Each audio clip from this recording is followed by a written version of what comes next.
সমাজে মহামারীর আকার নিয়েছে মধুমেহ বা সুগার।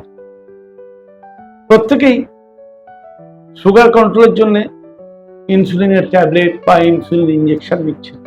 আপনি কি জানেন রসুই চিকিৎসায় এই ব্যাপারেও নির্দেশ দেওয়া আছে। রসুই চিকিৎসায় বলা হয়েছে যে আপনার ঘরের যে সর্ষে, কালো সর্ষে, কিন্তু ছোট ছোট দানা যে কালো সর্ষে, সেই কালো সর্ষে বাটা 1 চামচ দিনে 3 বার যদি আপনি জলে গুলে খান, আপনার সুগার কন্ট্রোল হতে সাহায্য করবে। ইনসুলিন সেন্সিটিভিটি বাড়বে, আপনার ইনসুলিন কম নিতে হবে এবং হয়তোবা রেগুলার অভ্যাস করলে আপনার সম্পূর্ণ সুগারের সমস্যা থেকে বেরোতে পারবেন। রসুই চিকিৎসার এত সহজ একটা ট্রিক, আপনি কি একবার নিজের উপরে প্রয়োগ করে দেখবেন না?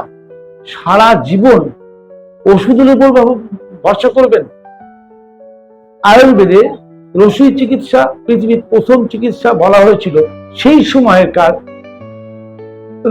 ঋষিরা বা সেই সময়কার বেশ কিছু বৈদ্য, তারা শুধু সর্ষে বাটা 1 চামচ করে দিনে 3 বার প্রয়োগ করে মধুমেহ থেকেও মানুষকে মুক্তি দিতে পেরেছিলেন। এটা আমি আমার মত বলছি না, আমি ডক্টর গণেশ রঞ্জন চৌহানের মশলা দ্বারা চিকিৎসার একটি বই থেকে দেখেই বলছি। অতএব আপনারা একবার প্রয়োগ করে দেখুন।